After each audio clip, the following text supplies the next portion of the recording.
Bisa nggak sih kita masuk World Cup sebenarnya, bro? Dan sekarang pertanyaannya apa kita bisa masuk Piala Dunia apa enggak? Apa yang membuat kita nggak bisa gitu? Kita negara yang punya banyak penduduk, kita punya semuanya, kita punya resource-nya. Tinggal sistemnya sendiri dibentuk dengan baik dan benar gitu. Kalau Iceland aja dengan penduduk yang segitu bisa masuk Piala Dunia, kenapa kita nggak bisa gitu?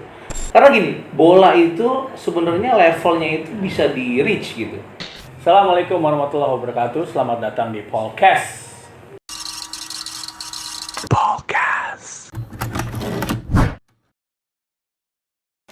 Di sebelah saya sudah ada Mas Astino Taufik. Waalaikumsalam. Ini mantan U21 Kapten Persija dulu, Pak ya? Betul ya. Iya kan dulu ya. Ya.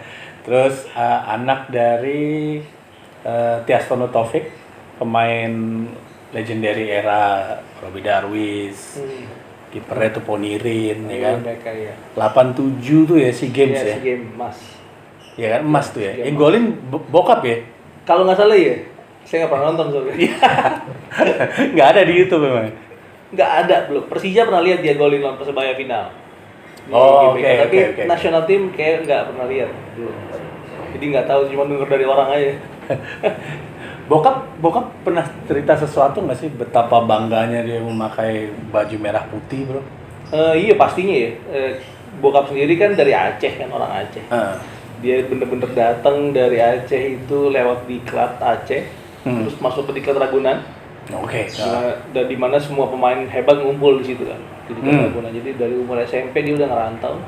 Ya taunya bola sampai akhirnya dapat kehidupan di sini. Main di Persija, main di Pelita, di tim nasional. Jadi nggak pernah ke daerah lain gitu. Emang berkutat Pelita kan di sini juga. Iya. Pelita dulu Pelita Jaya Bakri. Iya. Di sini kebetulan saya juga lahir di Sawangan.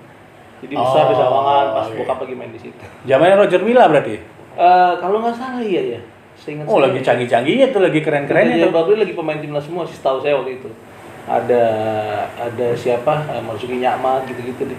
Oh iya, Persija berarti jadi satu sama Sairan Putih, tahu saya. Patar Tambunan gitu. Oh iya, orang-orang hebat semua tuh ya. Iya, kebetulan pas udah agak gede gitu, sering ikut bokap main tarkam gitu kan. Oke, sama Indonesia All Star yang dulu sama Persija All Star. Jadi ngelihat.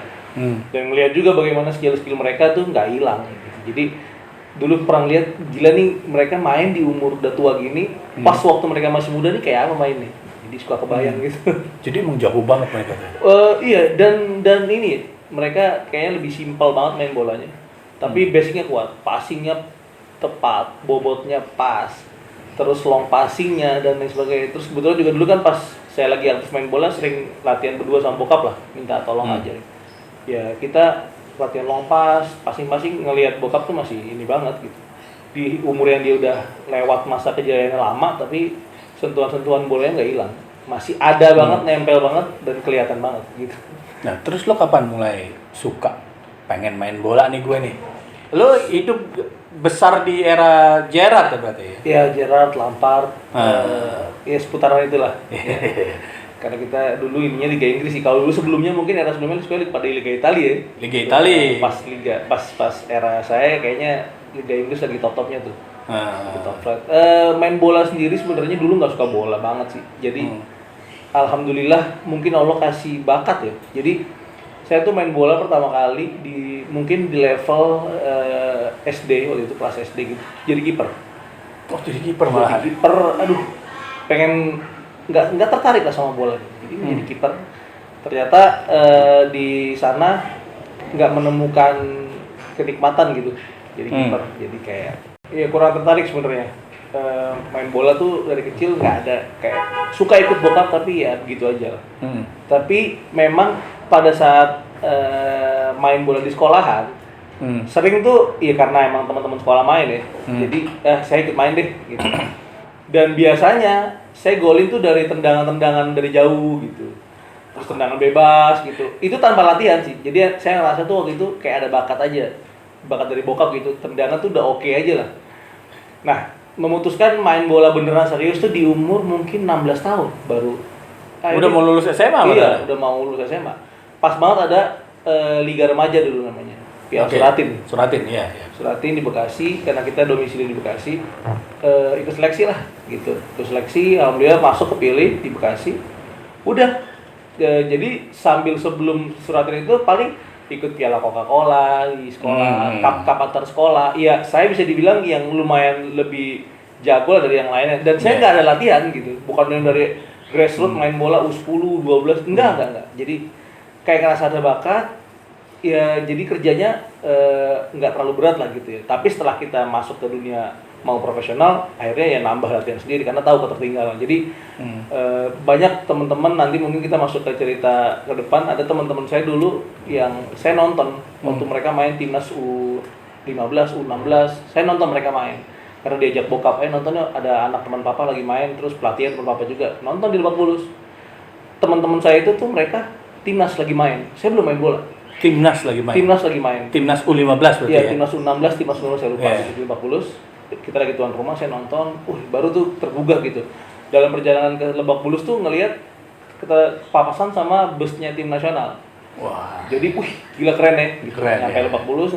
Nah, subhanallah, teman-teman yang saya lihat dulu di U16 itu, ternyata satu tim sama saya di Persija waktu itu. Oh, oke. Gitu, dan saya yang mimpin mereka lah gitu. Jadi ya nggak ada kata terlambat sih sebenarnya, tapi memang ikhtiarnya waktu itu saya terus terang nggak terlalu susah banget karena saya merasa kayak ada bakat lah dulu dari bokap. Karena udah ada gitu. Iya, kayaknya. Basicnya. Iya, basicnya. Jadi masuk ke langsung Piala Suratin Liga Remaja, dari situ udah jalan aja.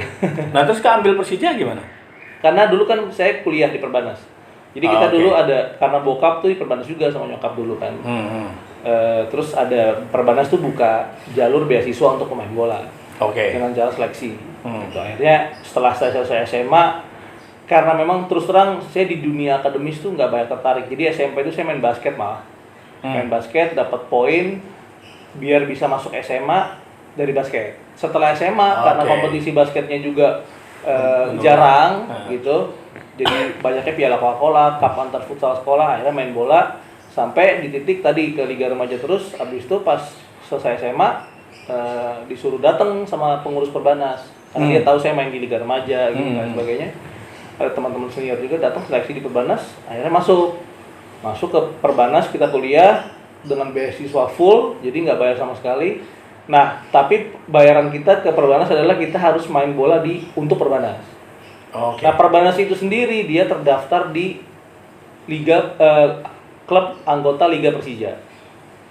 Jadi setiap minggunya saya harus main untuk Perbanas di Liga Persija. Gitu. Nah, dari situ di Liga Persija dulu pelatihnya coach Francis Wewengkang. Dia muter nyari pemain. Sama coach Patar juga tuh asistennya. Dia muter nyari pemain. Nah, dia lihat Perbanas berapa orang yang bagus, klub lain MC utama berapa orang dan lain sebagainya. Akhirnya saya dipanggil, dapat pemanggilan dari kompetisi di Persija internal itu tadi sendiri gitu. Nah, pas lu seleksi itu, seleksi di Perbanas, yang diseleksi itu educationalnya atau bolanya? Enggak, bola. Bolanya banget, nggak ada educational, nggak ada. Bola banget udah.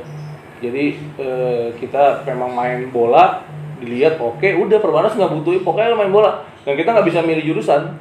Pokoknya anak bola itu di manajemen nggak boleh ngambil lain lagi. Pokoknya anak bola semua doyan. Jadi itu sekelas saya di kelas Perbanas itu sekelas ada anak bolanya 2-3 orang, anak basketnya, anak IBL loh, satria muda, sama anak atlet-atlet lain. Jadi sekelas tuh atlet aja, nggak ada lagi dah.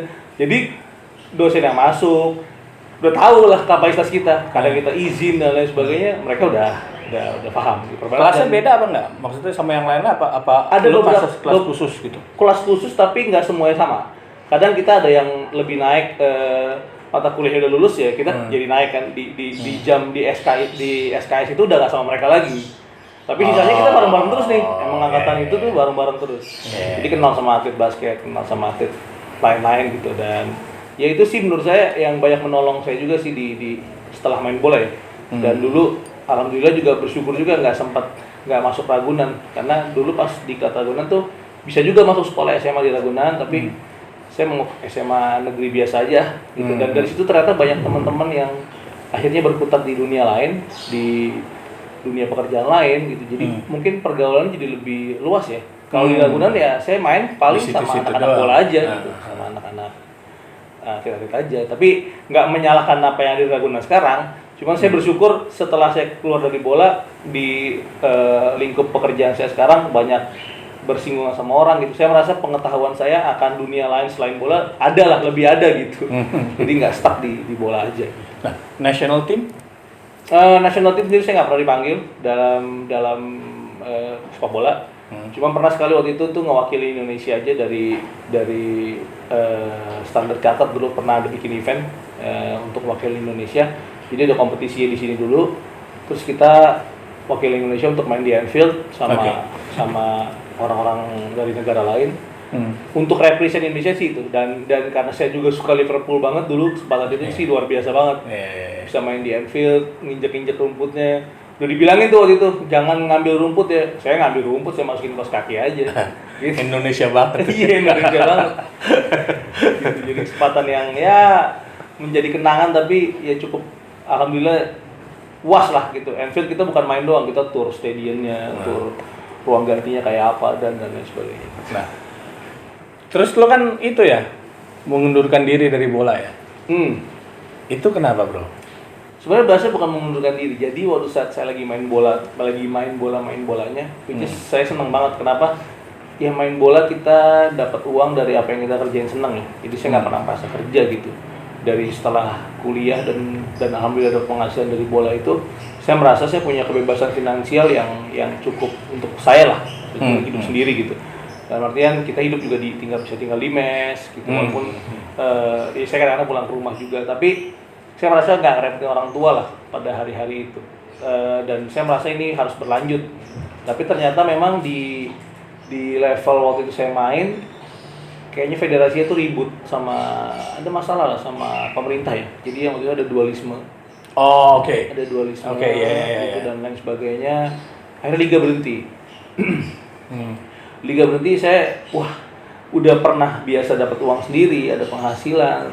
Tahu-tahu liga berhenti, kita stuck nih gitu kan. Ya, dengan lifestyle yang udah saya jalani waktu itu agak kelimpungan juga gitu.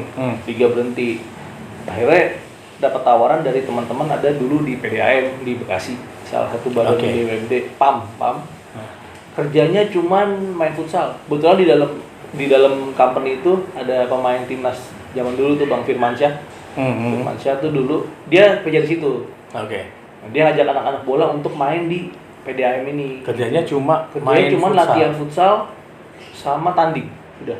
Nggak ada ke kantor, nggak ada ngapa-ngapain, tapi kita diikat secara kayak karyawan gitu. Nah, tawaran ini udah pernah datang ke saya waktu itu di awal pas saya lagi main bola juga. Saya tolak lah secara baik gitu, secara halus. Nah, begitu ada tawaran setelah liga berhenti itu ada lagi tawaran kedua. Akhirnya saya ambil. Jadi saya sempat di PDAM itu hampir 2 tahunan gitu setelah liga berhenti. Ya asik aja di situ gitu. Main futsal, tanding. Jadi mereka tuh punya pertandingan antar Porpamnas namanya. Pertandingan antar PAM nasional, sebelumnya ada daerah.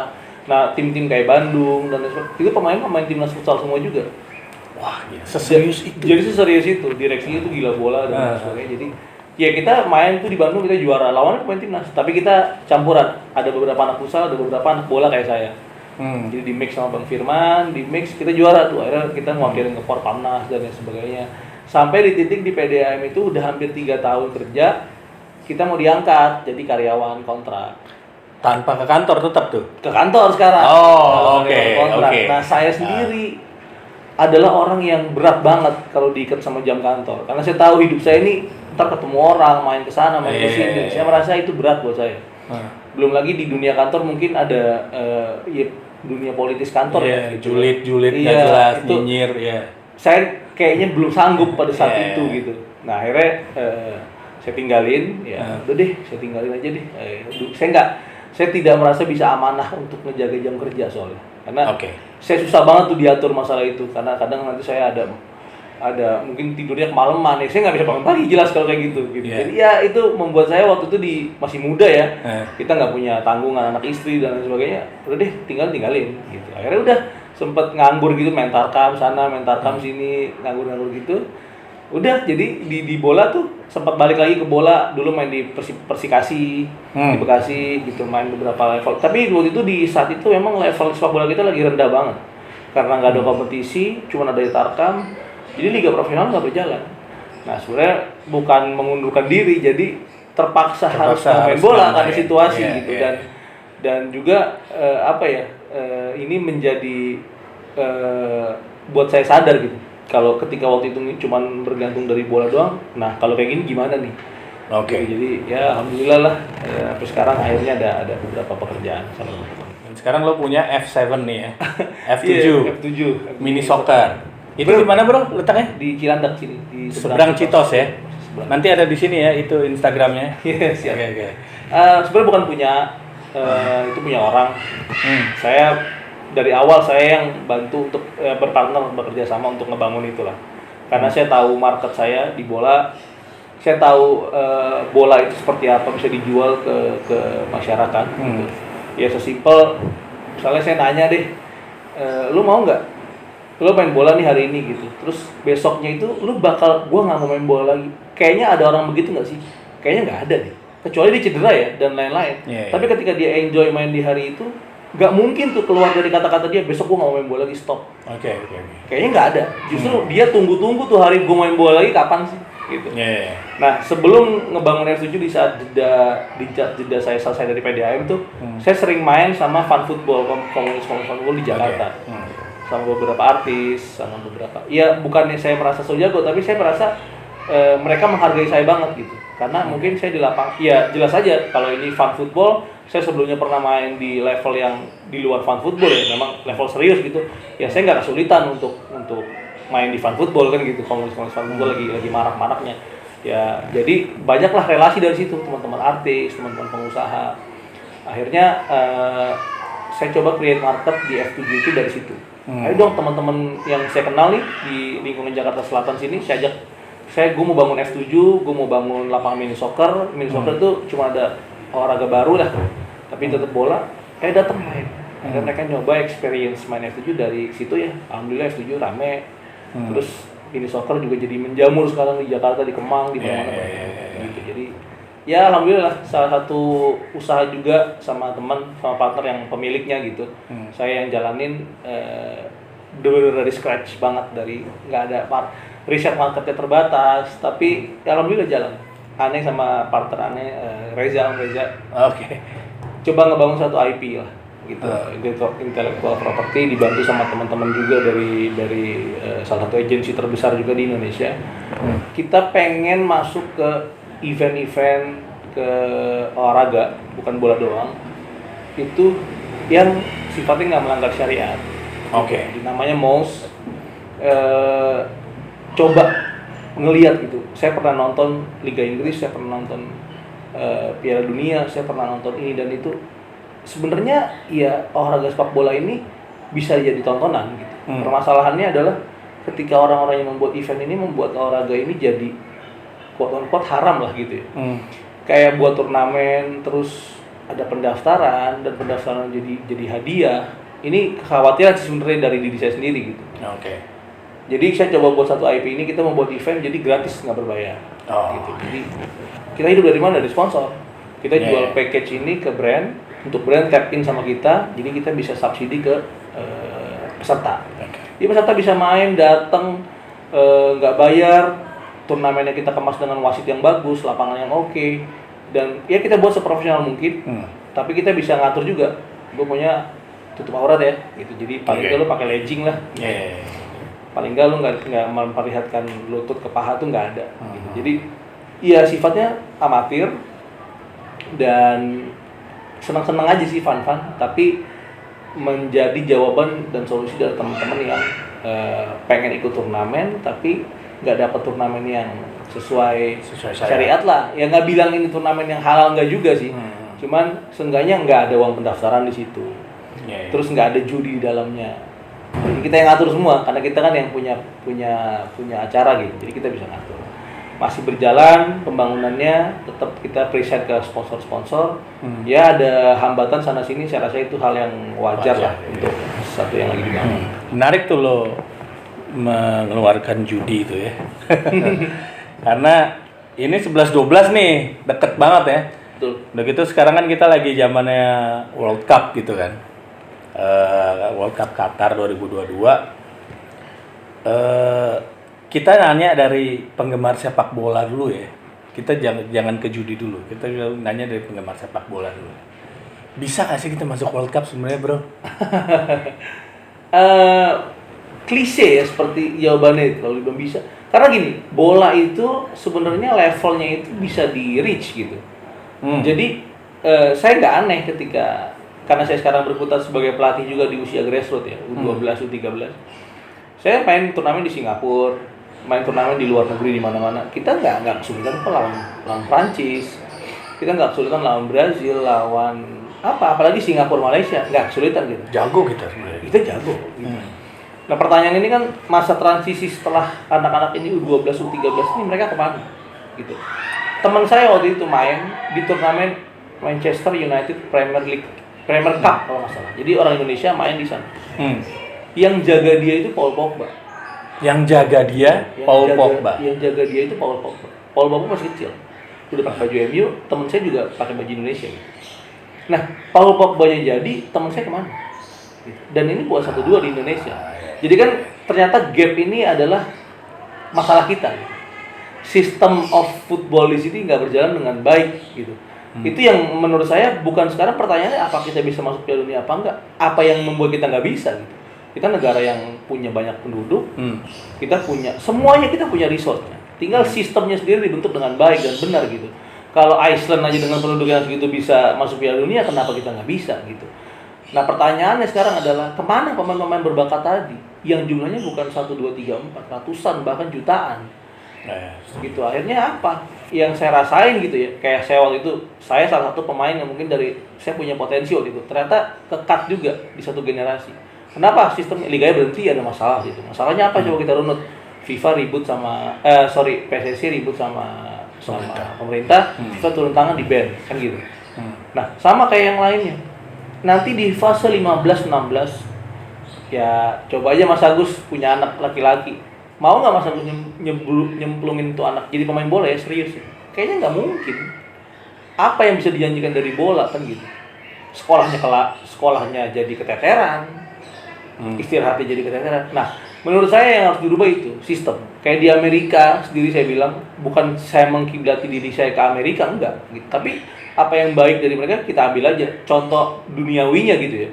Mereka punya sistem setelah lo graduate junior high school masuk SMA, di junior high school lo punya kompetisi bola. Punya kompetisi basket, punya kompetisi American football gitu. Pemain-pemain bagus itu udah diincar sama SMA yang bagus-bagus nih. Dan mereka serius ngejalaninnya itu. Dan mereka serius. Serius banget. Serius banget. Jadi di saat yang bersamaan tuntutannya dua buat si pemain tadi. Kalau lu mau main basket dan masuk NBA, lu harus masuk dulu tim SMA lu. Bagaimana caranya masuk tim SMA lu? Ya lu harus capai nilai di mana sekian gitu kan gitu. Jadi pemain bola itu di sini main bola. Lu nilai lu berapa, ujian lu dibantu, saya ngerasain. Saya masuk SMP itu saya dikasih karena saya dari background mungkin punya background atlet gitu ya. Dikasih ini jawabannya, tulis aja catat. Gitu. Ya kita dikasih jawaban. Iya. Karena yang mereka butuhkan dari saya adalah bolanya. Saya main gitu. Iya. Bukan education saya. Nah, ini yang mungkin gapnya tadi gitu. Di Amerika sekelas pemain topnya ketika dia cuman kerjaannya main basket, coachnya di basket itu tidak boleh manggil dia. Jadi coachnya itu harus dapat approval dari gurunya. Gurunya oke, nilainya bagus, boleh nih anak main basket. Akhirnya tuh pemain terpacu kan. Nah, itu ada dua solusi yang keluar dari situ. Sistem kompetisi yang baik, SMP, SMA sampai college. Setelah college profesional menghasilkan pemain bagus. Yang kedua, menghasilkan pemain yang pinter. Ya kan? Jadi dia punya background bisnis mungkin dari sekolahnya. Background apalah sekolahnya itu.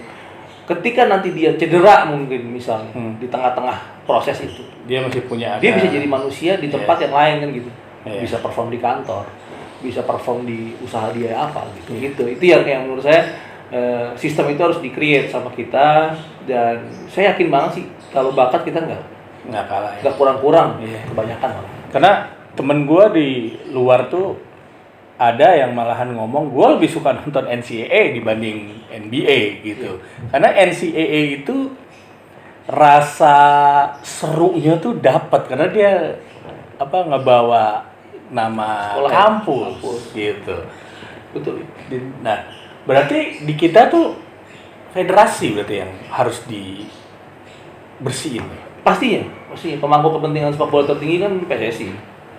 PSSI harus menjalani program yang sangat membuat program terobosan, yang membuat semua itu kita terkandangi dengan sistem gitu. Kita belum cerita ada titipan pemain dan lain sebagainya. Itu banyak sih gitu. Tapi sepak bola ini saya kuncinya sih cuma satu ya. Saya gini contohnya deh. Oh itu saya ya lahir dari seorang pesepak bola kan gitu. Tentunya saya punya ditanya, ya lo mah titipan, lo mah punya privilege. Saya bodoh amat sama omongan seperti itu. Karena sepak bola ini lo tidak bisa akan dibantu lari lo tidak bisa dikasih napas, tidak bisa dikasih jago gocek, tidak bisa dikasih jago nendang dari warisan orang tua lo nggak bisa. Benar. Itu ya lo di lapangan lo tonton orang kan gitu. Ketika lo bodoh ya lo terlihat bodoh gitu. Mau lo anaknya siapa kayak, mau lo siapa kayak gitu. Sepak bola sebenarnya olahraga yang fair gitu. Dan olahraga yang lain olahraga yang fair. Apakah saya mendapatkan jalan kemudahan? Saya waktu seleksi di Persija waktu itu, bokap saya nggak tahu. Sampai saya keterima. Setelah saya keterima, saya ngomong saya anaknya siapa. Memang karena ada pertanyaan gini. Oh iya jadi tahu. Setelah itu ada sedikit keadaan yang berubah mungkin. Banyak ada sorotan media ke saya waktu itu. Gitu. Saya nggak masalah dengan itu. Karena saya tahu yang menjudge saya itu permainan saya di lapangan. Gitu. Dan justru bebannya buat lebih berat buat saya ketika saya bikin blunder, bikin kesalahan. Lalu sih emang dasar pemain titipan aja gitu. Itu kehidupan gitu. Jadi nggak ada masalah sih buat saya. Tapi saya ngerasa banyak pemain-pemain bola di luar dan saya lihat sendiri yang potensi, yang bagus banget, akhirnya dia termakan oleh sistem.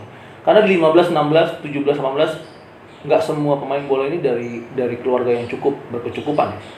Di 15, 16 dia akan berkutat tuh sama gue harus kerja bantuin orang tua gue, atau gue harus sekolah yang tinggi, atau gue harus, dan itu tidak bisa berjalan berbareng. Nggak bisa, karena sekolah itu di sini tidak connect sama klub bola. Jadi ya lo main bola sekolah sampai jam 3 sore, lo main bola jam 4. Apa yang bisa dia tampilkan jam 4 sore? Setelah dia sekolah dari jam 7 sampai jam 3 sore, capek. Jam 4 dia harus tampil, apa yang mau dia tampilkan? Tinggal sisa tenaganya doang. Jadi nggak fair. Belum lagi cerita yang anak putus sekolah yang taunya main bola. Jadi dia harus ikut dagang sama orang tuanya. Dan ini dan itu. Itu yang membuat banyak pemain potensial kita terpendem ya di sistem gitu. Nah, gue dulu tuh ya, kita waktu di AFF dulu tuh di eranya Peter Witt kalau nggak salah saya itu ya. Gue ngerasa ada angin segar banget tuh ya. Ada Bang Firman Utina, kita main bagus banget. Sebelumnya yang Ivan Kolev kita di Asia juga cukup bagus tuh ya, kita cukup bagus. Budi Sudarsono, Eli Eboy, Jendri Pito ya itu itunya, kipernya itu kan. Itu gue ngelihat ada, wah kita nih bagus banget nih gitu ya. Begitu kesini, masa AFF kita nggak dapet sih kan? Kayak kita kalah sama Malaysia tuh, ya kan? Padahal kita bagus banget itu mainnya. Nah, setelah beberapa puluh tahun kemudian, ada satu stasiun TV mengatakan itu ada mafia bola judi. Gitu. Separah itu ya, Bro? Iya. Sebenarnya judi dan bola ini adalah hal yang sangat terikat ya. Diikat-ikatkan kan gitu. Ya, tetap. Makanya saya sebenarnya kurang paham ya. Kurang inilah masuk di akal saya gitu. Ketika sepak bola ini yang bisa dilihat sama semua orang, terus di set up sedemikian rupa untuk mengeluarkan satu hasil yang diinginkan oleh beberapa pihak kan gitu. Sepak bola itu yang diharapkan oleh sepak bola adalah hiburannya gitu. Tapi ini adalah masalah yang ditarik nih jauh banget sih memang. Pertama, supporter udah dewasa belum kalau timnya kalah di home gitu. Dia bakal nggak bakar-bakaran nggak? Dia bakal itu dulu pertama. Jadi ketika itu, kita nonton bola bukan berharap menang, jangan berharap menang. Nonton bola menikmati the game of football gitu. Misalnya kita di satu klub, di satu daerah kita dukung klub kita, misalnya Persija main gitu. Nggak semua supporter Persija tuh bakal ribut-ribut, enggak, saya tahu banget gitu. Ini cuma beberapa oknum mungkin yang memanfaatkan situasi, diperparah dan lain sebagainya. Akhirnya pecah keributan gitu. Anak-anak tanggung sok-sokan iya, gitu. gitu. Padahal banyak banget supporter yang dewasa juga ketika timnya kalah yang disikat bukan selain apa-apa selain klubnya. Pelatihnya dikritik, pemainnya dicaci maki, dikritik, dan itu normal di industri sepak bola, nggak ada masalah. Yes. Gitu. Saya diteror lewat Twitter, lewat ini. Buat saya no problem. Ini resiko kamu sebagai pemain bola ya ini. Gitu. Jadi nggak ada masalah. Tapi ketika sudah memukul, turun ke lapangan, masuk konfrontasi secara langsung sama pemain, sama apa yang ada di stadion, ini perlu pendewasaan yang lebih gitu. Itu dari segi supporter kan gitu. Nah dari segi pemain, apakah pemain sudah dibayar dengan proper? Resikonya sudah ditanggung, misalnya cederanya mereka ditanggung dan lain sebagainya. Ini kan menurut saya juga ya, waktu saya main sih belum ya. Saya pernah cedera tuh itu ya saya tanggung sendiri. Pilihannya nggak dibayarin atau bayar sendiri. Ya, masa saya diem aja buat diri saya sakit, akhirnya saya keluar uang sendiri kan gitu. Ya itu udah, nah itu dia.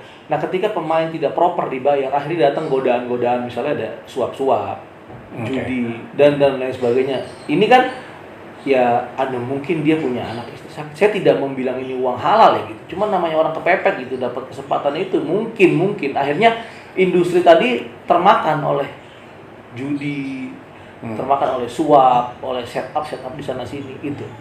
Ya kayak wasit misalnya contoh. Wasit mau mimpin fair gitu. Tapi dia di pressure sama pihak tuan rumah harus menang nih. Kalau enggak nanti supporter bakalan ribut lah.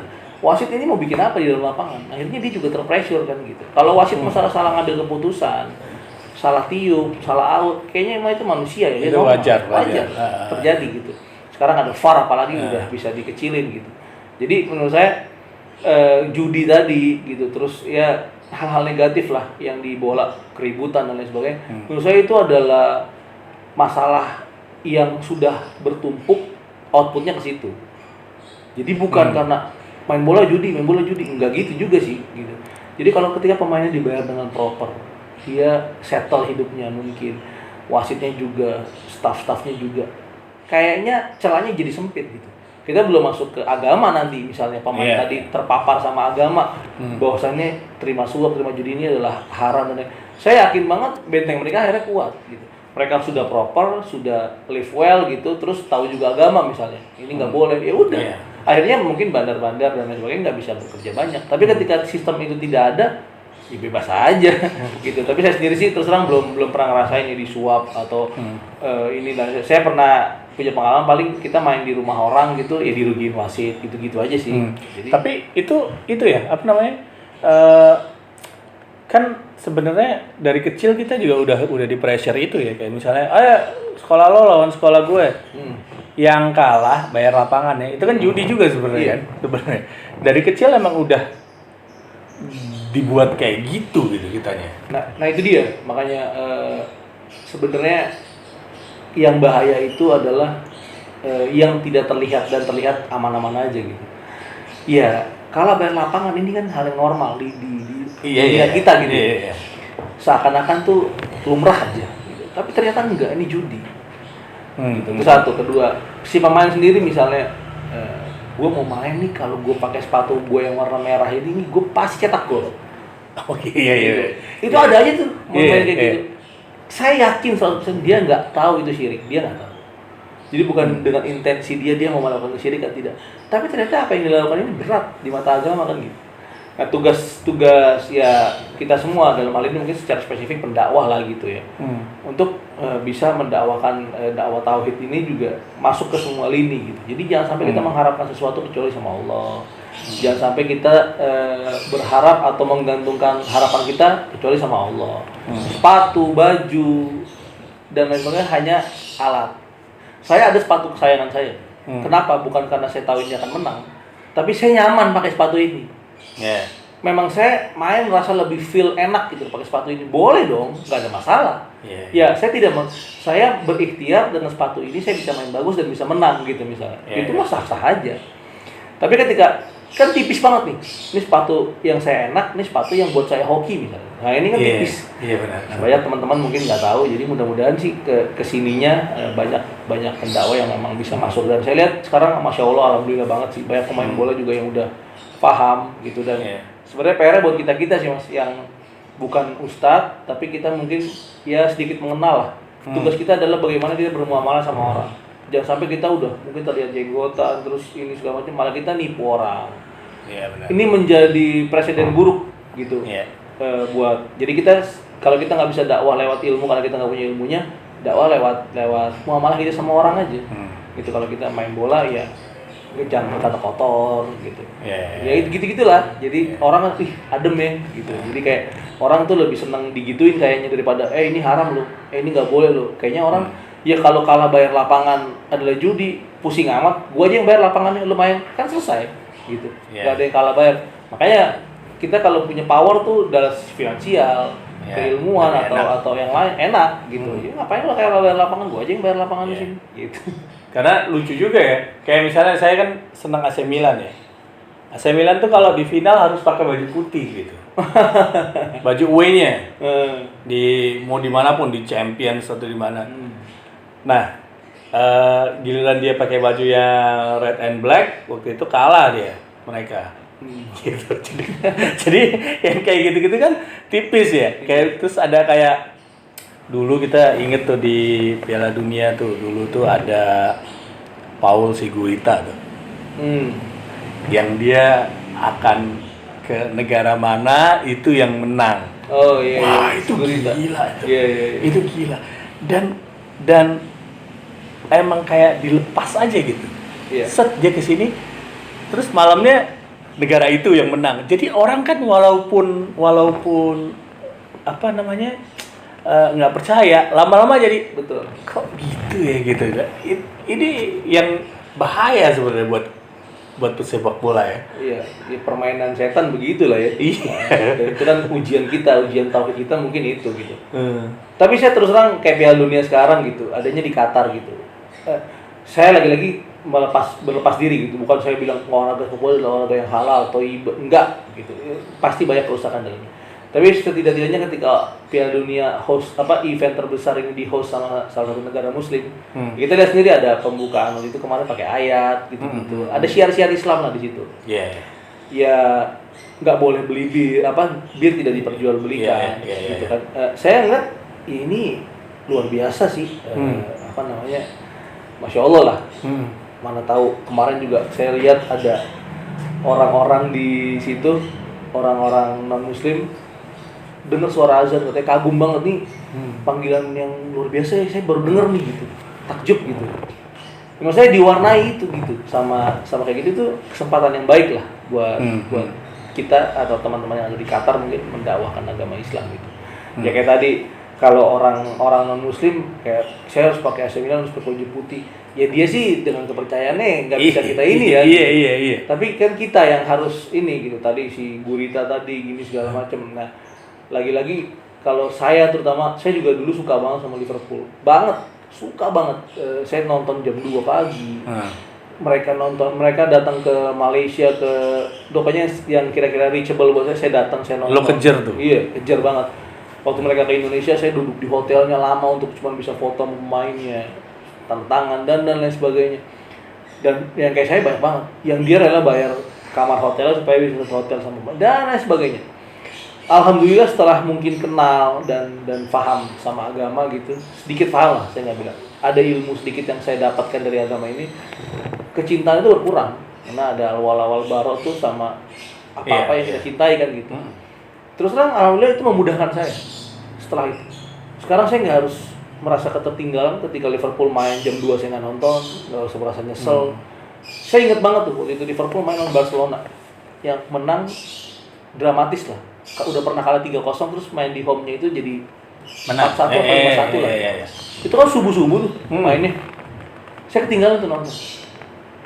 Bangun-bangun pagi, wah gila ya. Saya highlight selesai gitu. Nggak ada penyesalan yang wah nggak nonton ini, nyesel banget nggak lihat momen-momen bagus di, nggak ada, alhamdulillah banget. Kita cukup menurut saya dengan memudahkan dulu. Saya kalau ketinggalan Liverpool main gitu udah kayak orang apaan tahu gitu. Saya merasa alhamdulillah deh. Sekarang saya nggak harus beli baju Liverpool yang asli setiap tahun gitu. Ya udah saya suka Liverpool nonton main jam 8 malam, jam 6 sore saya nonton sebentar.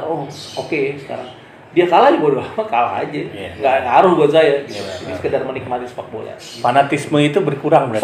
Sangat berkurang, jauh banget. Dan terus terang berkurangnya fanatisme itu memudahkan hidup saya. Dulu setiap tahun saya harus beli Liverpool jersey yang home gitu misalnya. Saya harus beli ini gitu. Padahal begitu-begitu aja ya. Gitu aja. Iya kan, merah. Iya. Gue juga red and black gitu-gitu aja biasa gitu. Ada player issue yang pernah dipakai pemain, ngejar ke sana kemari, ngebidding dan lain sebagainya. Wah, itu benar-benar repotin sih gitu. Tapi setelah kecintaannya turun, Liverpool kalah ketawa-ketawa aja. Emang lagi bahlul nih gitu. Iya. Udah ketawa-ketawa aja, santai gitu. Nggak ada tuh penyesalan hati. Ketemu sama orang dulu Liverpool dikata-katain, ya kita ketawa-ketawa. Dulu kan marah. Soalnya kita mendefend satu klub ini tuh, klub kita, lu nggak boleh ngatain klub ini, gua harus defend back gitu. Sekarang mah kita bercandain aja, dikatain, emang lagi bahlul gitu aja. Tapi hal itu sulit kalau misalnya Indonesia yang main, bro. Iya. Gara. Hal itu sulit. Kita bisa lah ya tim gitu ya, maksudnya. Alah, timnya juga nggak ngapa-ngapain kita juga gitu kan, nggak ngebawa apa-apa gitu kan. Kebanggaannya juga alah apa sih gitu kan, misalnya gitu kan. Tapi kalau Indonesia yang main, timnas ini beda banget gitu. Itu kayak dari ujung kepala sampai bawah tuh kayak kebakar semua untuk Dukung ya? itu. Iya, mendukung gitu. Ya pastilah dengan negara mungkin ada ya nasionalisme ya. Iya. Nasionalisme. Tapi ya saya sendiri, saya tuh orang yang paling senang nonton bola live langsung di stadion. Oh iya sama. Itu ambience-nya beda. Benar. Dan setelah saya jadi pelatih, point of view saya berubah tentang game of football gitu.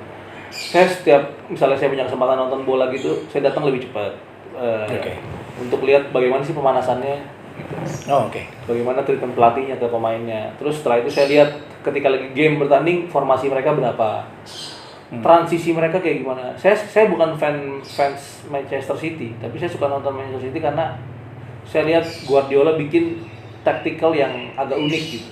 Nanti dia bisa jadi 3, bisa jadi 4 di belakang. Ada uniqueness di strateginya dia gitu. Saya tonton. Ada Jose Mourinho juga dan lain-lain lah, banyak pelatih gitu. Makasih banget ya Sate Marangi Tebet, punyanya Pak Haji Kukuh. Waduh, ini enak banget, asli. Ini kita coba ya. Masya Allah, enak banget. Sate Marangi Tebet. Ini satu lagi apa nih? Nasi urat. Nah, ini favorit gue nih. Gue selalu pesen ini nasi urat nih. Ini enak banget. Pesen di IG-nya dia, Sate Marangi Tebet. Ada di GoFood-nya juga.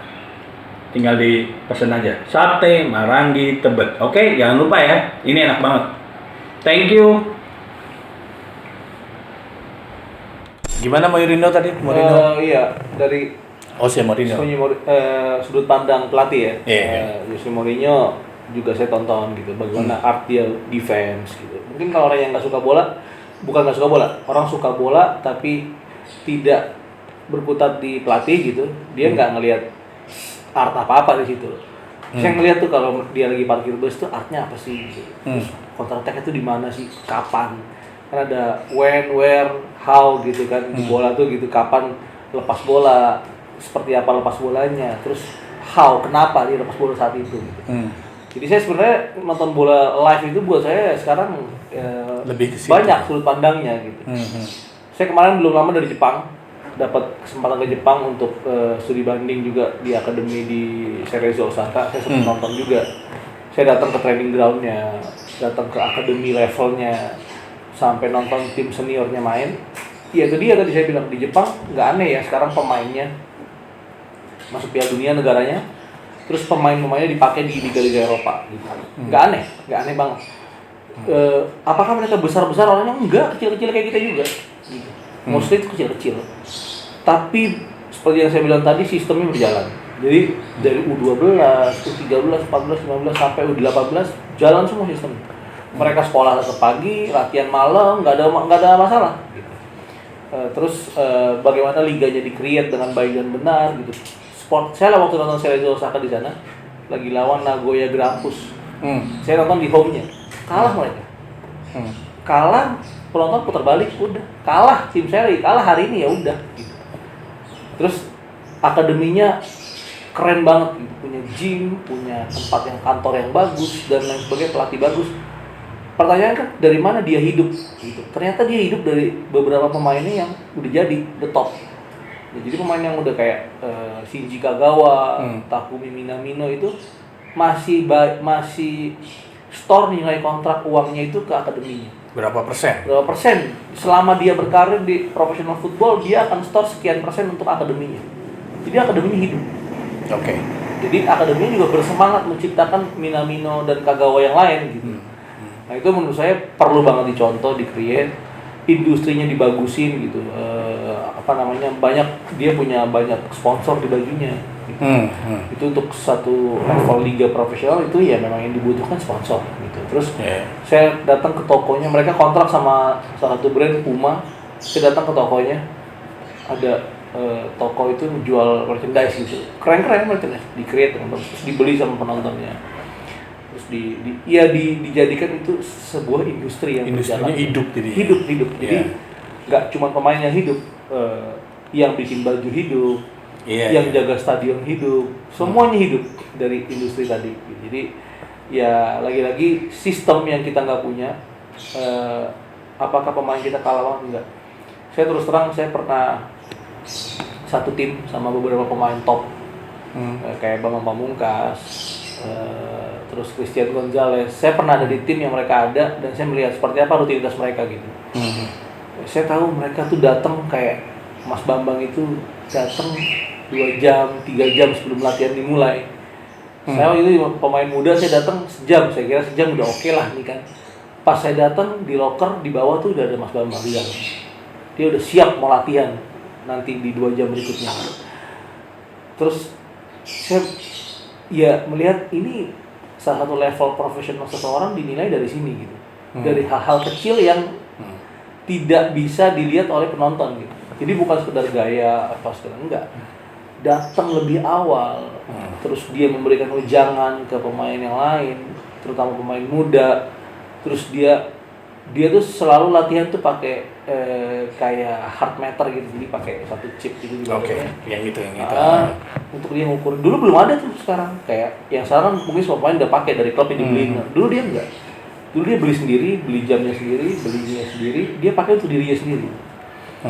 Dia setahu saya dan kayaknya memang bener ya, nggak pernah main tarkam gitu. Dia menjaga banget kondisi tubuhnya untuk fit di liga gitu. Nah, contoh-contoh kecil seperti itu yang menurut saya pemain muda tuh harus banyak tahu dan mencontoh gitu. Khususnya di dunia sosial media sekarang. Banyak banget pemain kita sekarang top secara sosial media gitu. Exposure-nya tinggi banget kan. Nggak ada salahnya sih, itu mah sah-sah aja. Memang popularitas kan dekat ya dengan pemain bola ya, dengan atlet. Tapi tinggal bagaimana dia bisa meng-create itu menjadi pacuan buat dia. Bukan malah makin banyak followers saya, makin santai-santai saya. Karena lagi-lagi sepak bola itu tidak bisa dibantu sama orang. Ya, kamu lari di atas kaki kamu sendiri. Followers kamu yang ratusan juta itu tidak bisa memberikan kekuatan kamu lari lebih cepat. Jadi itu sih menurut saya. Dan karena saya ngelatih sekarang di salah satu akademi di Indonesia, saya tanamkan itu ke pemain-pemain saya. Saya tanamkan mereka sepak bola itu about hard work aja. Ya sama, kita bicaranya kalau agama tuh sama berserah diri dan pasrah gitu ya, berdoa. Tapi ketika kamu sudah punya rasa, latihannya passing lagi, latihannya kontrol lagi. Malas tuh ya. Udah, itu tinggal tunggu waktu kamu selesai. Karena sampai hari ini Ronaldo, Messi juga latihannya masih passing kontrol gitu. Iya benar. Nggak ada yang lain. Sepak bola mah nggak jauh-jauh dari 4 aspek: kontrol, passing, support, heading, sama shooting. Udah di komponen itu aja berputar. Karena Indonesia miss-nya sering di situ. Ya kan, maksudnya kayak matematikanya nggak pernah akurat gitu kan jawabannya kan. Set nggak pernah pas gitu. Tadi lo ngomong Gonzalez gitu ya. Seprofesional apa dia? Kalau saya sih nggak kaget ya. Dia sekarang di umur dia mungkin kalau nggak salah 47 tahun ya. Iya. Dia masih main di liga profesional. Selevel itu. Selevel itu gitu. Saya nggak kaget. Saya lihat dia luar biasa. Dia nggak pernah bercanda di latihan.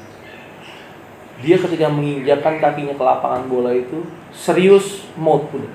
Kayak orang mau kerja. Nggak ada senyum-senyum gitu. Kita nih pemain lokal kadang-kadang lu semalam dari mana gitu segala macam. Dia udah tidak ada. Dan dia akan habisin kita nih, di tackle habis-habisan, disikut habis-habisan di latihan. Mungkin statement dari saya mungkin bisa di cross check ya sama teman-teman yang lain di tim gitu. Di luar lapangan dia bercanda, nggak ada masalah. Tapi ketika dia masuk ke lapangan super profesional menurut saya sih. Dan ketika sekarang dia main di level 47 tahun, di level tinggi sepak bola, saya nggak aneh. Karena saya ngelihat banget bagaimana dia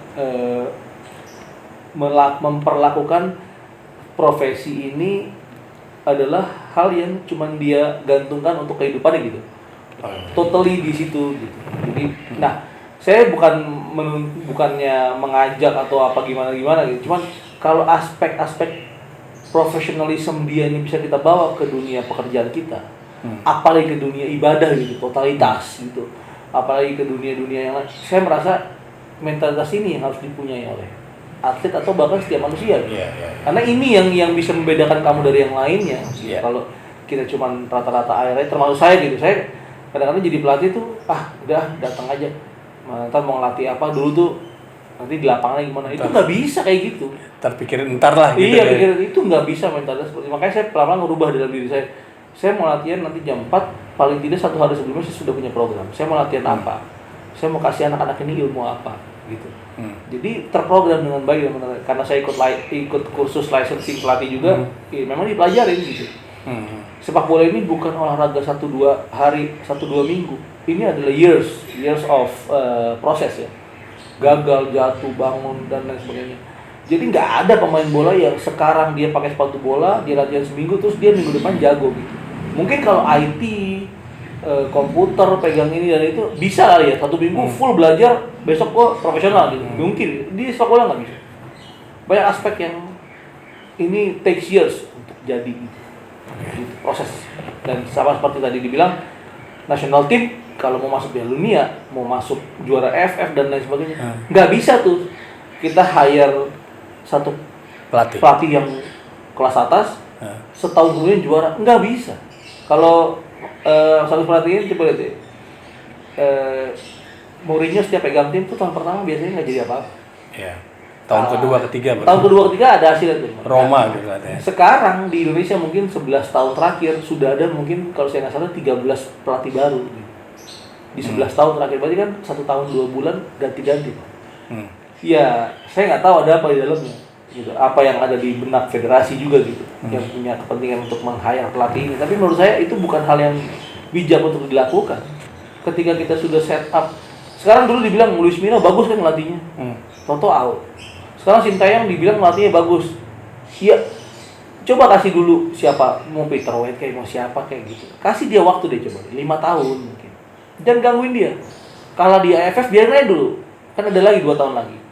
Atau tahun depan gitu. Biar aja 5 tahun itu hal ya, waktu yang cukup menurut saya. Ketika 5 tahun dia tidak perform, buang. Itu profesional, matters, nggak ada masalah. Nah itu kurang sih menurut saya. Nah, pelatih Indonesia ya. Kita punya Kolev ya waktu itu ya, Kolev, Peter Witt, Simon McManamy ya. Oh, Benny Dolo juga pernah. Rahmat Darmawan, STY sekarang, Sintayong sama Luis Milla. Yang kelihatan bagus menurut lo sebagai pelatih ya, itu siapa? Gini, permasalahannya treatnya harus adil. Seringkali pelatih lokal ini punya program, saya mau TC di Italia misalnya. Oh nggak bisa, nggak ada uang. Ini dan lain sebagainya.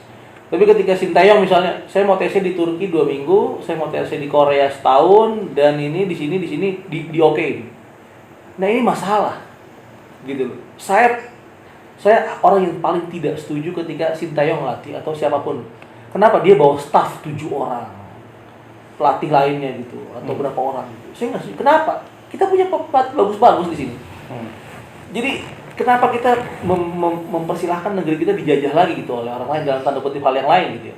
Bukannya saya nggak setuju Sintayong apakah ilmunya bisa diambil? Oh iya, dia pernah ngelatih Piala Dunia, ambil ilmunya. Sekarang ambil sebanyak-banyaknya. Tapi saya malah tadi kayak Coach Rahmat Darmawan, itu juga pelatih luar biasa gitu.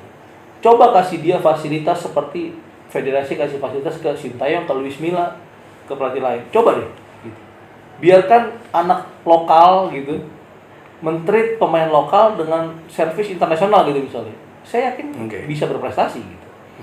Nah sekarang ketika pelatih lokal cuma dikasih fasilitas TC 1 minggu di mana gitu misalnya, ya susah kan gitu, nggak fair, peradilannya nggak fair, apple to apple-nya, kecuali setiap pelatih timnas akan ada setahun itu 5 kali TC di 5 negara yang berbeda misalnya, terus kita Coach RD masuk, Sintayong masuk, Luis Milla masuk, terus hasilnya kita lihat, itu fair. Tapi kenyataannya yang saya tahu enggak, ketika pelatih lokal, treatmentnya akan berbeda. Nah ini yang masalah buat kita. Terus bagaimana standar liga kita di mana, itu juga masalah gitu. Nah apalagi saya paling nggak setuju ketika tim-tim liga kita ini pakai pelatih asing gitu. Jadi ya bahkan pemain asing pun saya sedikit banyak nggak setuju, apalagi naturalisasi gitu. Karena saya merasa bukan itu kekurangan kita. Kekurangan kita itu bukan pemain. Kita banyak banget pemain bagus. Percaya deh, pelatih bagus apalagi banyak banget. Tinggal banyak dari kita tidak mau berproses gitu. Jadi maunya instan terus. Makanya ya, bukan mie-nya aja yang instan, buburnya yang instan, tapi ya semuanya prestasinya mau instan, ya susah. Tapi nggak bisa dipungkiri kalau saat Luis Milla yang pegang dan STY, kita tuh bagus. Ya, bagus gitu loh. Maksudnya saya baru sekali itu ngelihat yang kita kalah dari negara mana tuh yang kita ngejar sampai 5-4 akhirnya kita tetap. Iya. Itu seperti yang Mas Tino itu. Oke, kita main bagus sudah. Applause gitu, emang kalah gitu. Makanya tadi jadi tentunya pasti treatmentnya berbeda. Terutama saya pemain. Iya. Kadang saya lihat pelatih asing, saya lebih pelatih asing nih gitu. Dia lebih nggak peduli. Ya lu bagus lu gue pakai, lu nggak bagus lu out gitu. Tidak ada yang tidak ada yang salah sih dengan memakai jasa pelatih asing gitu. Oke. Tapi tadi ketika pertanyaan Mas Agus bagusan RD, Sintayong, Luis Milla, ini saya nggak bisa jawab gitu terus terang. Karena saya tahu banget mereka tidak dikasih comparison yang sama. Tidak dikasih fasilitas yang sama. Sekarang apakah saya senang lihat timnas main dengan gaya Sintayong? Senang-senang aja. Kita kan penonton timnas kan pengennya cuma apa? Menang ya. Gitu kan. Yang sepak bola itu, profesi pesepak bola itu kalau kamu nggak menang ya kamu bukan siapa-siapa. Gitu. Kalau kamu kalah ya kamu sampah aja gitu. Nggak apa-apa. Harus dibikin seperti itu. Tapi permasalahannya adalah tadi Sintayong sekarang nih bagus nih kayak Mas Agus bilang. Kasih dia waktu 5 tahun atau mungkin 7 tahun gitu. Ya udah terlanjur kan, udah kecebur gitu. Coba biarkan dia berprogram. Apakah tahu-tahu timnas kita bisa? Sekarang Sintayong pelatih timnas senior, pelatih timnas U20, pelatih timnas U19.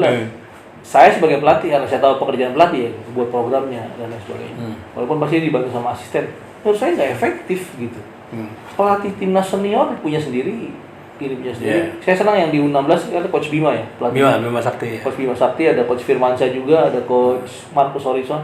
Lokal pride lah bahasanya gitu. Seneng gitu sebagai anak lokal. Ternyata prestasi juga kok, bisa kok gitu. Dan dia berkomunikasi langsung sama Sintayong gitu. Ini saya punya pemain bagus nih, coba kamu pakai deh di latihan. Mana tahu dia bisa perform.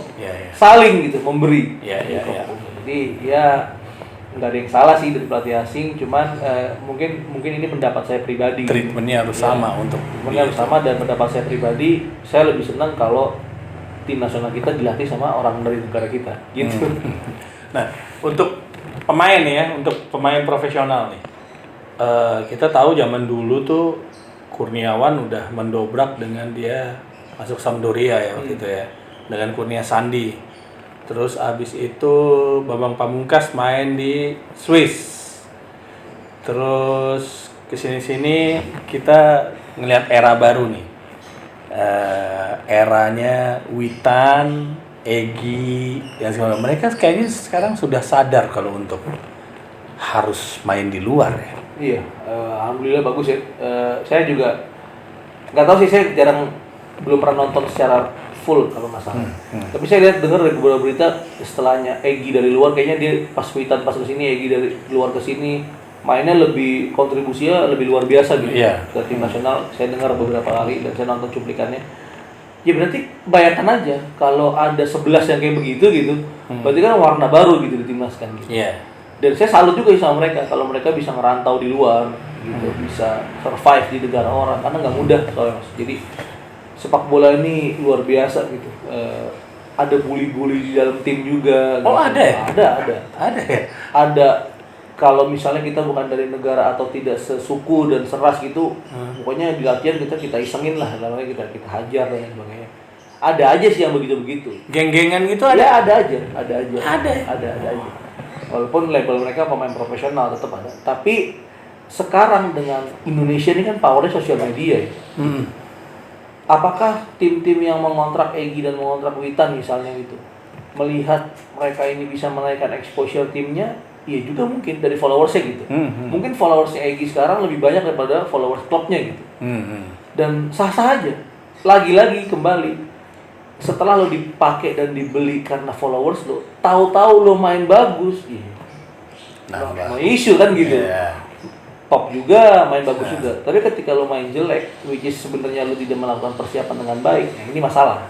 Oke. Gitu. Jadi tidak ada yang salah dengan exposure yang tinggi, tapi harus dibarengin sama kemampuan yang mumpuni gitu. Nah, setelah itu efek domino yang paling besar apa? Ketika mereka balik ke tim nasional, mereka bisa menularkan nih mental attitude mereka ke teman-teman yang ada di sini. Saya kemarin ke Jepang, latihan itu jam 6 sore, saya datang jam 5, setengah 5 mungkin orang-orang itu udah tendang-tendangan di lapangan. Cuma main-main tendang. Udah tendang-tendangan ya, si pemain Cerezo Osaka ini. Setelah selesai latihan, saya aja nih yang di pinggir lapangan nonton dingin banget itu waktu itu. Saya mau ngetik handphone tuh sampai susah banget. Setelah selesai ini ada beberapa pemain yang memang labelnya timnas. Mereka ke pinggir lagi ngambil alat TRX gitu, mereka sangkutin ke gawang. Mereka nambah lagi latihan. Oke. Gitu. Jadi sebegitunya mereka sama profesinya mereka gitu.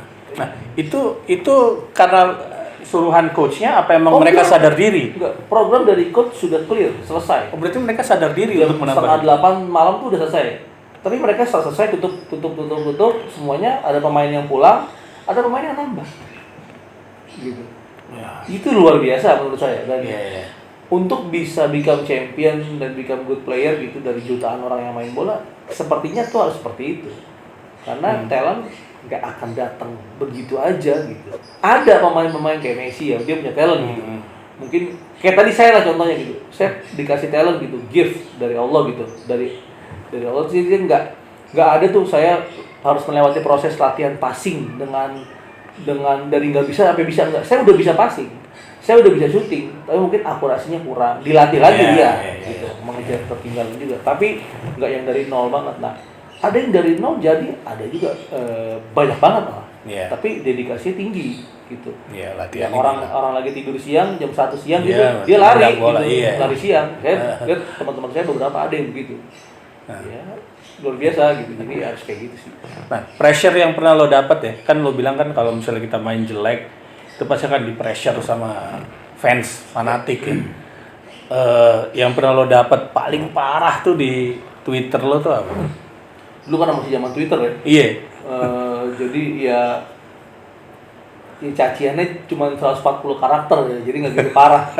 Dan kayaknya netizennya dulu nggak separah kayak sekarang kali ya. Iya.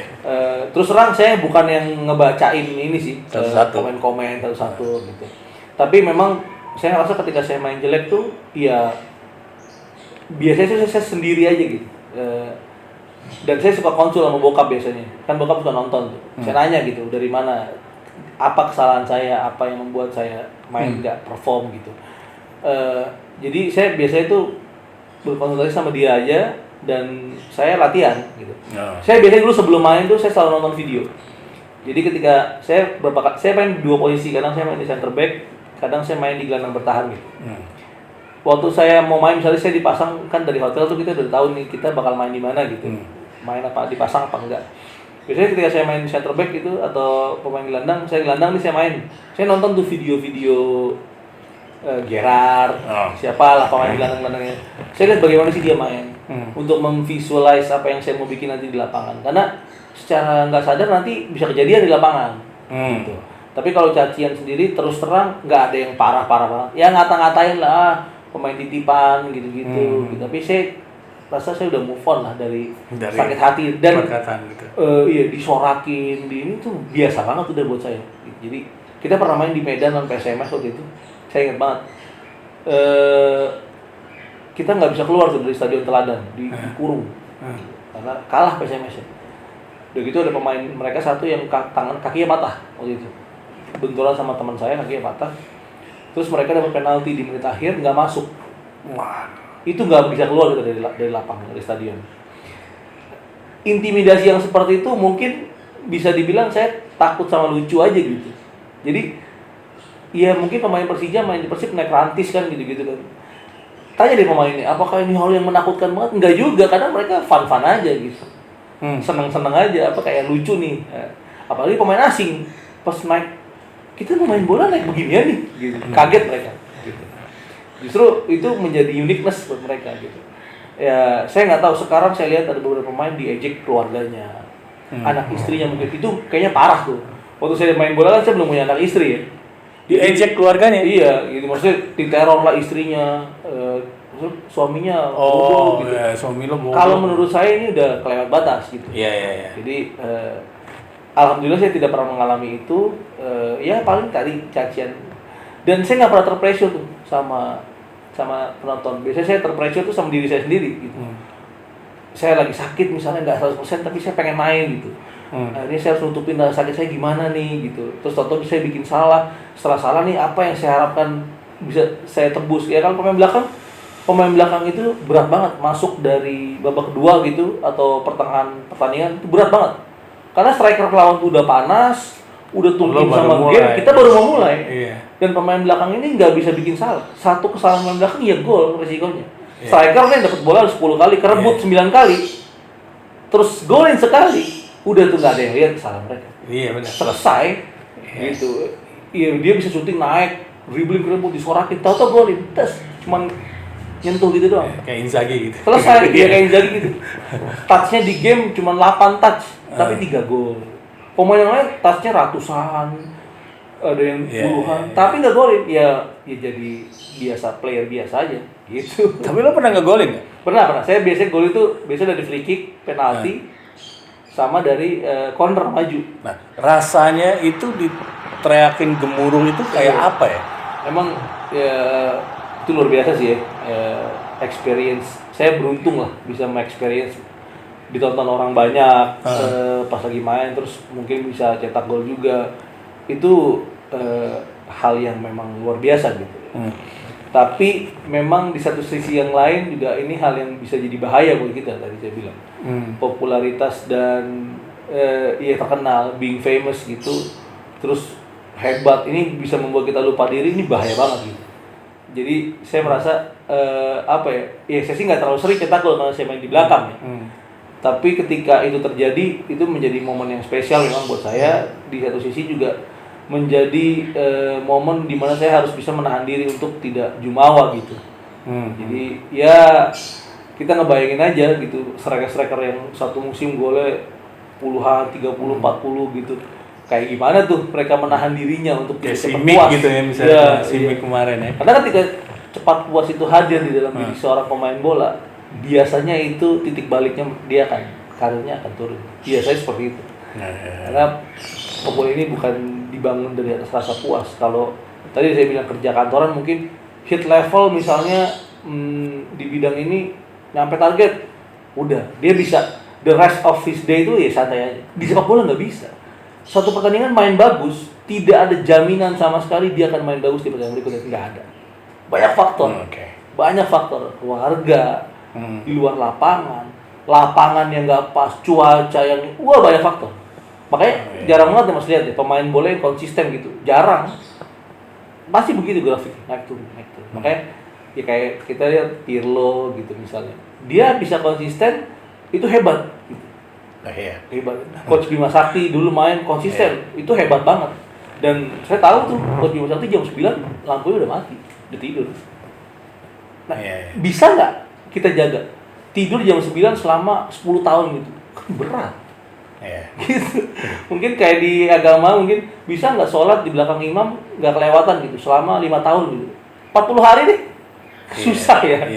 Itu konsistensi itu ada di level yang lain memang buat secara pribadi, dan itu saya rasa ya kunci dari kesuksesan pemain, pelatih, konsistensi. Nah, kita masuk ke ini nih. Mistis nih, ya kan? Karena Indonesia nggak bisa jauh-jauh juga dari mistis. Pemakaian jimat, terus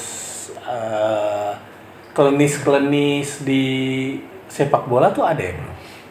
Kalau ada sih pastinya ada aja ya gitu. Saya terus terang mengexperience nggak banyak yang bisa saya ingat untuk mengexperience. Justru yang paling saya ingat tadi yang kayak menggantungkan harapan sama barang gitu, goyang-goyangin jaring misalnya gitu. Oh, oke. Ini banyak. Kalau masuk begini dulu. Iya. Ya. Terus ada lah kayak atau misalnya ada ini minum nih air gitu untuk supaya kita menang gitu. Ya, Oh, ada tuh. ya biasanya kayak gitu ada, tapi jarang banget sih. Tapi sih dan dari dulu emang sebelum mungkin paham agama secara lebih dalam gitu ya, nggak suka begitu. Yang saya tahu sepak bola itu relationship-nya itu sama kerja keras. Udah gitu. Tapi kalau pertanyaan tadi ada apa enggak sih, kayaknya ada aja. Tapi untuk saya bisa menjabarkan itu terus terang kayaknya ya simpelnya kalau kita begitu-begitunya oke, di Piala Dunia sih gampang aja buat kita ya, tapi kan ternyata enggak. Gitu, itu contoh yang paling ini. Nah di sini mungkin karena budaya mungkin akhirnya bisa digoreng secara inilah gitu masif gitu mungkin. Ya ada mah ada aja gitu. Cuman untuk saya menyaksikan atau mengexperience itu kayaknya hampir jarang ya saya. Karena memang memang nggak percaya itu akan bisa membawa manfaat, jadinya nggak saya dalemin kan gitu ya. Yeah. Tapi teman-teman mah ada aja kayaknya, cuman mereka juga biasanya kayak gitu-gitu tuh mereka sendiri-sendiri, nggak ada tuh. Okay. Gue pakai ini loh, nggak ada. Oh mereka justru malah ngumpetin. Gitu. Nggak ada yang. Lo punya pemikiran apa yang mungkin bisa sebagai masukan orang lain untuk menjadi pemain? Mungkin lo punya satu pemikiran supaya jangan judi kepada federasi dan segala macam, apa yang lo mau sampaikan? Iya, tadi sih sebenarnya yang paling pengen banget kita harus punya sistem yang jelas. Saya ngelatih anak-anak kecil gitu. Penekanan saya sama dia sekolah yang benar. Karena ketika lo pinter bukan pinter, ketika lo tereducation dengan baik, lo akan bisa menerima apa yang gue sampaikan. Gue mau lo main seperti ini. Dia akan bisa nangkep. Karena kerja otaknya itu akan pintar. Jadi main bola ini smart. Nggak lari sana lari sini, napas habis, tapi hasil enggak. Apakah perlu? Saya dulu, alhamdulillah ya, saya kelemahan saya itu dulu pas main bola adalah kecepatan. Oke.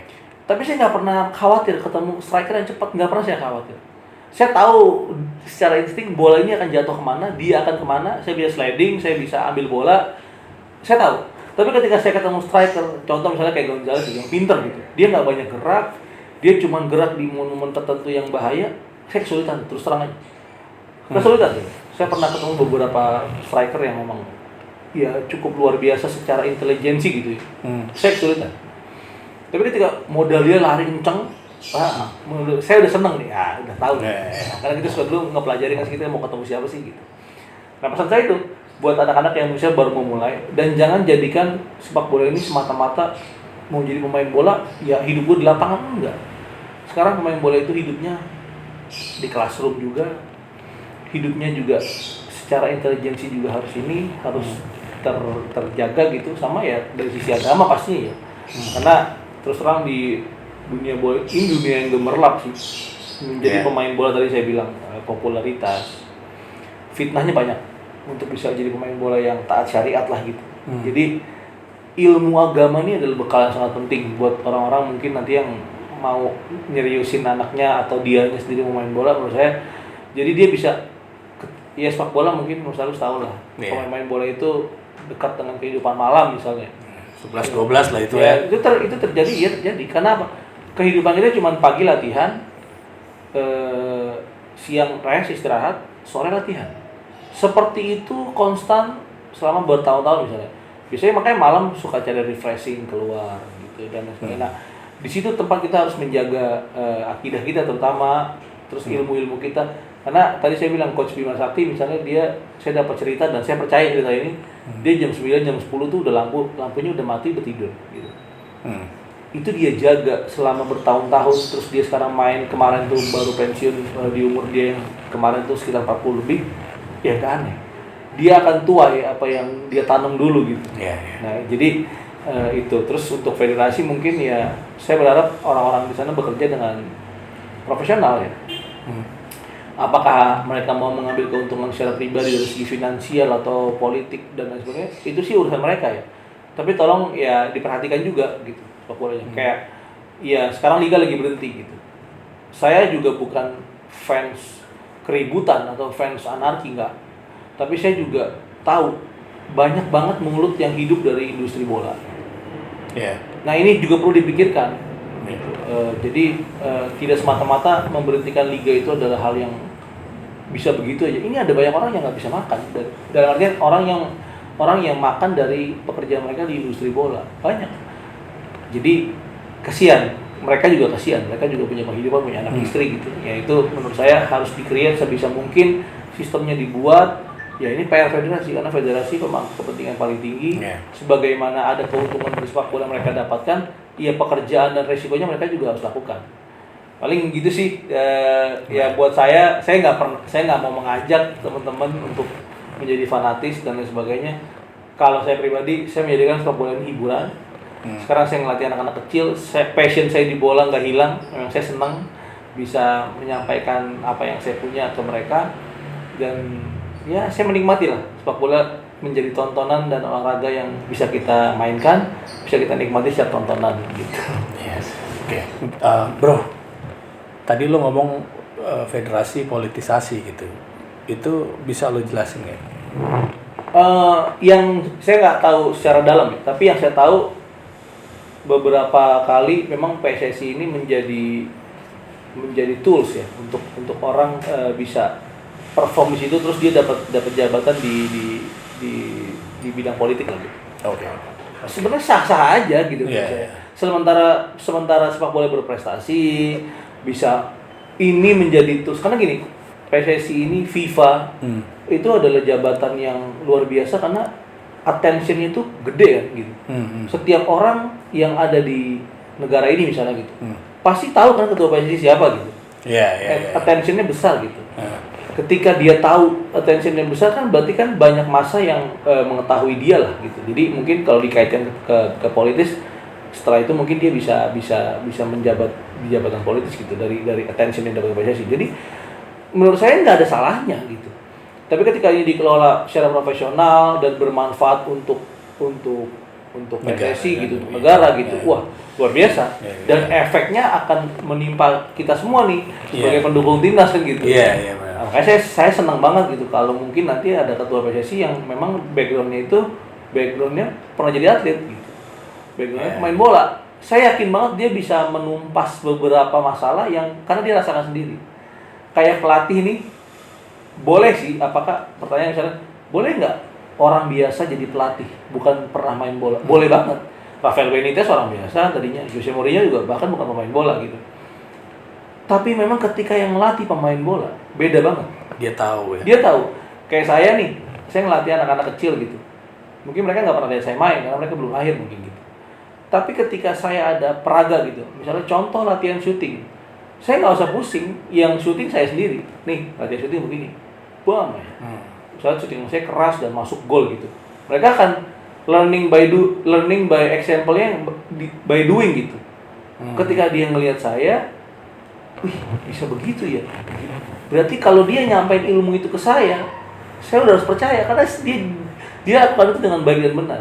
Nah, sama tadi kayak pemain bola. Saya yakin banget pemain bola itu tahu masalah yang ada di dunia bola. Nah, ketika dia bisa meng-create dirinya secara market itu bisa menjabat misalnya jadi pengurus atau ketua PSSI gitu, saya yakin dia paling tahu masalah yang ada di bola dan saya yakin dia tahu cara untuk menghandle-nya gitu. Nah, lo kan tadi ngomong ngelatih anak kecil ya. Kita ngelihat di luar Cristiano Ronaldo tuh dan Messi dan Maradona, Pele, mereka tuh jago emang dari kecil gitu ya. Nah, Indonesia ada nggak sih infrastruktur infrastrukturnya untuk membuat mereka kayak mereka nih, yang anak-anak kecil ini tetap bagus dan konsisten? Ya benar, itu problem paling utama, infrastruktur. Salah satu kenapa saya juga ngebesarin F7 juga kan, dan F7 bisa menjadi besar karena minimnya infrastruktur di sini. Di orang-orang pengen main bola tapi lapangannya malah nggak ada gitu. Sama kayak level grassroots. Messi setahu saya ceritanya tuh dia memang orang tuanya ngebela-belain jual ini itu untuk masuk akademi Barcelona. Sampai di sana dibilang dia ini kependekan, harus suntik hormon setiap berapa waktu, kalau saya nggak salah gitu. Which is itu uang lagi, dan tapi mereka tahu ada problem. Gitu. Ada problem di hormonnya Messi, ini obatnya sekian harganya, nggak apa-apa ikut aja. Sampai akhirnya dia jadi pemain terbaik gitu misalnya kan. Apakah dulu pada saat dia suntik hormon setiap hari ada orang yang mengira dia akan bisa menjadi pemain terbaik dunia? Kayaknya enggak. Sama kayak Ronaldo. Setahu saya Ronaldo bukan orang yang punya bakat, tapi dia hardcore, kerja keras. 27 per day itu, 24/7 per day kerjaannya taunya bola aja, latihan. Nah akhirnya dia jadi terbentuk. Tapi lagi-lagi infrastruktur mereka punya, kita nggak punya. Jadi ya ini PR buat kita semua juga. Mungkin kolaborasi antara pemerintah sama federasi bola, PSSI dalam hal ini harus mungkin lebih digalakan lagi dalam hal pembangunan infrastruktur, karena kita cerita bohong kalau kita mau bikin sesuatu tapi infrastrukturnya nggak ada. Ya udah, masa kita mau nyetak pemain-pemain yang main Piala Dunia dari main bola di jalanan kan nggak mungkin, rasa-rasanya gitu. Jadi infrastruktur sangat penting, dan itu akan bisa menurut saya pribadi bisa memboost prestasi kita dengan infrastruktur yang baik dan bagus. Pemain bisa memanfaatkan, dia mau nge-gym, gymnya ada, dia mau latihan bola tinggal bawa bola doang. Itu menurut saya ya Vietnam udah lakukan. Dia punya 11 atau 9 lapangan bola di satu kompleks. Terus Singapura karena saya kursusnya di Singapura, pelatih, saya lihat sendiri infrastruktur mereka, setiap sekolah punya lapangan standar internasional sendiri. Bayangkan berapa lapangan yang ada. Gitu. Favorite player lo, bro? Waduh, ini berat nih pertanyaannya. Dulu waktu masih main, saya senang banget sama Bang Karis Yulianto. Senang banget ngeliat cara dia main. Tapi secara pribadi saya senang sama Mas Bambang, sama Pak Mungkas. Saya kenal baik juga dengan beliau, tapi saya melihat beliau one of a kind di Indonesia. Jadi banyak ngambil contoh lah dari segi dia membranding dirinya seperti apa. Saya senang gitu. Tapi kalau favorit gitu, kayaknya saya nggak punya. Tapi saya suka ngambil example aja. Kalau gaya main itu saya lihat suka Bang Karis. Kalau attitude sama profesionalism saya suka Mas Pepe. Kalau luar negeri nggak ada sih. Dulu sih Gerrard ya, cuman habis mulai paham. Legend itu udah Gerrard ya kan, Liverpool ya. Tapi udah gitu aja. Karena saya suka lakukan apa yang dilakukan. Saya suka syuting jarak jauh tuh, saya suka banget tuh. Jadi dulu kalau ngeliat syuting jarak jauh tuh, wah Gerrard udah number one deh. Gitu. Pertanyaan terakhir nih, apa advice terbaik buat lo selama jadi pemain yang lo pakai sampai sekarang? Terus terang, kayaknya kalau advice, saya juga bukan pemain top banget gitu ya. Tapi buat saya sendiri yang dulu saya pegang itu, relationship kita sama sepak bola itu adalah ya pertama berdoa, keselamatan dan lain sebagainya dijaga dari hal-hal yang tidak diinginkan, sama kerja keras. Jadi saya dulu di gym itu saya bayar sendiri member gymnya. Saya di gym mungkin satu hari 6 jam kan. Saya latihan di lapangan 2 jam, terus saya di gym 6 jam. Jadi itu yang saya pegang waktu saya main bola dulu. Pertama mungkin saya mengejar ketertinggalan saya waktu itu. Terus yang kedua saya tahu kalau saya ini tipe badan yang kalau nggak ada kegiatan berat saya cepat naik. Jadi sebisa mungkin setiap hari saya harus latihan, saya jaga. Dan saya tanya ke diri saya, kalau ini kemauan mau jadi pemain bola ini. Terus yang ketiga, yang paling menurut saya bisa kepake setelah saya selesai main bola, relationship sama orang lain. Bagaimana kita bisa membawa diri kita untuk bisa ngomong sama orang, bisa supel sama orang. Karena kita nggak tahu apa yang ada di depan. Bisa jadi orang yang sekarang meminta manfaat ke kita, kita yang meminta manfaat ke dia di masa depan. Iya. Terus ya visionnya tuh kayak kita sekarang misalnya anak bola tuh terkenal misalnya agak gaptek gitu, termasuk saya gitu. Tapi sebisa mungkin kita belajar apa yang bisa kita pelajari. Jadi ketika kita selesai finish main bola, kita tahu apa yang mau kita lakuin, kita punya kebiasaan yang lain, kita punya teman-teman tadi networking yang bagus, itu menjadi nilai plus. Iya, apalagi kamu bisa main bola gitu. Dulu saya selalu dihargain karena saya bisa main bola. Ke kampus saya dihargain karena saya bisa bola. Kemana-mana saya ke tempat kerjaan saya bisa main bola, saya pasti punya nilai lebih. Nah di situ kamu memanfaatkan privilege lebih karena punya kemampuan di bola. Jadi jangan main bola puas, main bola aja. Ini olahraga yang nggak ketebak ya. Pas 1 tahun lagi prime-nya, 2 tahun lagi prime-nya, tahu cedera, habis langsung. Gitu. Jadi itu sih, alhamdulillah saya juga dapat environment yang bagus dari teman-teman. Kebetulan saya juga alhamdulillah punya kedekatan sama beberapa ustadz yang masih muda gitu. Saya sering minta nasihat sama mereka. Kayak saya sekarang masih ngelatih gitu. Ya tetap saya di dunia bola tapi saya minta nasihat sama mereka. Apa sih yang bisa saya boleh do and don't say itu apa sih? Gitu. Terus nanya sama mereka gitu sih. Astino Taufik. Assalamualaikum warahmatullahi wabarakatuh. Waalaikumsalam warahmatullahi wabarakatuh.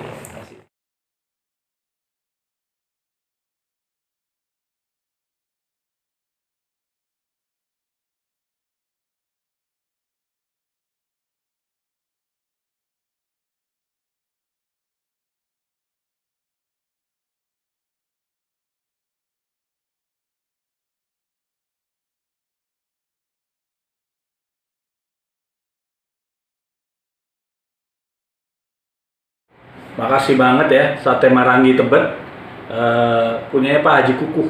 Waduh, ini enak banget, asli. Ini kita coba ya. Masya Allah, enak banget. Sate Marangi Tebet. Ini satu lagi apa nih? Nasi urat. Nah ini favorit gue nih, gue selalu pesen ini nasi urat nih. Ini enak banget. Pesen di IG-nya dia, Sate Marangi Tebet. Ada di GoFood-nya juga.